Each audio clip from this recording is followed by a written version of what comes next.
Hey guys, so today we're going to read chapter 7 of Acts. I'm going to pray first. Dear Heavenly Father, thank you for today. Thank you for all that you do for us. Please give us the eyes to see, ears to hear, and hearts to receive your word as we read it today. In Jesus' name, amen. Okay, we're just going to jump straight into it. No yippee-yapping today. Okay? Then the high priest said, "Are these things so?" And he said, "Brethren and fathers, listen. The glory of God appeared to our father Abraham when he was in Mesopotamia, before he dwelt in Haran, and said to him, 'Get out of your country and from your relatives, and come to a land that I will show you.' Then he came out of the land of the Chaldeans, and dwelt in Haran. And from there, when his father was dead, he moved him to this land in which you now dwell.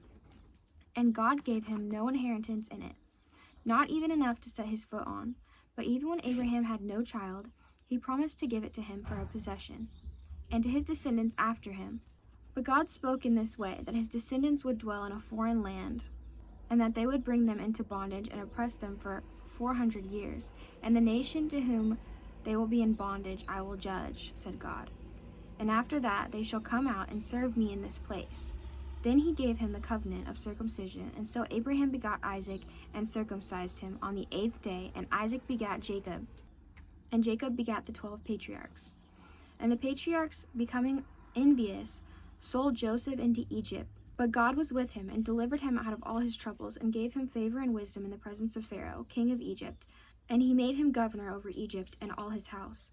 Now a famine and great trouble came over all the land of Egypt and Canaan, and our fathers found no sustenance. But when Jacob heard that there was grain in Egypt, he sent out our fathers first. And the second time Joseph was made known to his brothers and Joseph's family, and Joseph's family became known to the Pharaoh. Then Joseph sent and called his father Jacob and all his relatives to him, 75 people. So Jacob went down to Egypt, and he died, he and our fathers. And they were carried back to Shechem, and laid in the tomb that Abraham bought for a sum of money from the sons of Hamor, the father of Shechem. But when the time of the promise drew near which God had sworn to Abraham, the people grew and multiplied in Egypt, till another king arose, who did not know Joseph. This man dealt treacherously with our people, and oppressed our forefathers, making them expose their babies, so that they might not live. At this time Moses was born, and was well-pleasing to God, and he was brought up in his father's house for 3 months. But when he was set out, Pharaoh's daughter took him away, and brought him up as her own son. And Moses was learned in all the wisdom of the Egyptians, and was mighty in words and deeds. Now when he was 40 years old, it came into his heart to visit his brethren, the children of Israel. And seeing one of them suffer wrong, he defended and avenged him, who was oppressed, and struck down the Egyptian. For he supposed that his brethren would have understood that God would deliver them by his hand, but they did not understand. And the next day he appeared to 2 of them, as they were fighting, and tried to reconcile them, saying, "Men, you are brethren, why do you wrong one another?" But he who did this neighbor wrong pushed him away, saying, "Who made you a ruler and judge over us? Do you want to kill me as you did the Egyptian yesterday?" Then at this saying, Moses fled and became a dweller in the land of Midian, where he had 2 sons. And when 40 years had passed, an angel of the Lord appeared to him in a flame of fire in a bush, in the wilderness of Mount Sinai. When Moses saw it, he marveled at the sight. And as he drew near to observe, the voice of the Lord came to him, saying, "I am the God of your fathers, the God of Abraham, the God of Isaac, and the God of Jacob." Moses trembled and dared not look. Then the Lord said to him, "Take your sandals off your feet, for the place where you stand is holy ground. I have surely seen the oppression of my people who are in Egypt. I have heard their groaning, and I have come down to deliver them. And now come, I will send you to Egypt." This Moses, whom they rejected, saying, "Who made you a ruler and a judge?" is the one God sent to be a ruler and a deliverer by the hand of the angel who appeared to him in the bush. He brought them out, after he had shown wonders and signs in the land of Egypt, and in the Red Sea, and in the wilderness 40 years. This is that Moses who said to the children of Israel, "The Lord your God will raise up for you a prophet like me from your brethren. Him you shall hear." This is he who was in the congregation in the wilderness with the angel who spoke to him on Mount Sinai, and with our fathers, the one who received the living oracles to give to us, whom our fathers would not obey, but rejected. And in their hearts they turned back to Egypt, saying to Aaron, "Make us gods to go before us." As for this Moses who brought us out of the land of Egypt, we do not know what has become of him." And they made a calf in those days, offered sacrifices to the idol, and rejoiced in the works of their own hands. Then God turned and gave them up to worship the host of heaven, as it is written in the book of the prophets. "Did you offer me slaughtered animals and sacrifices during 40 years in the wilderness, O house of Israel? You also took up the tabernacle of Moloch, and the star of your god, Remphan, images which you made to worship, and I will carry you away from Babylon."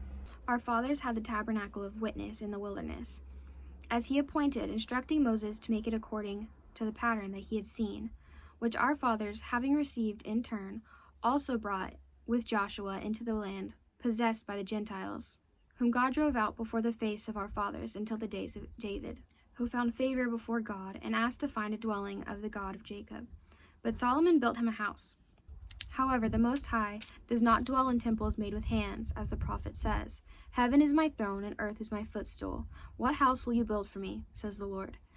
Or what is the place of my rest? Has my hand not made all these things? You stiff-necked and uncircumcised in heart and ears, you always resist the Holy Spirit, as your fathers did, so do you. Which of the prophets did your fathers not persecute? And they killed those who foretold the coming of the Just One, of whom you now have become the betrayers and murderers, who have received the law by the direction of angels and have not kept it."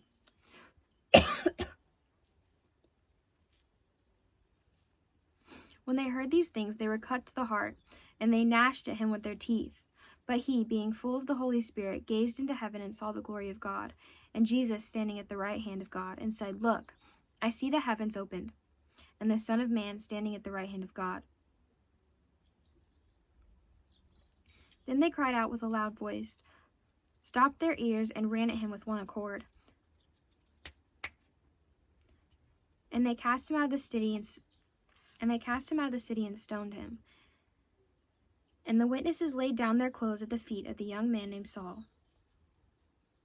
And they stoned Stephen as he was calling on God, saying, "Lord Jesus, receive my spirit." Then he knelt down and cried out with a loud voice, "Lord, do not charge them with this sin." And when he had said this, he fell asleep.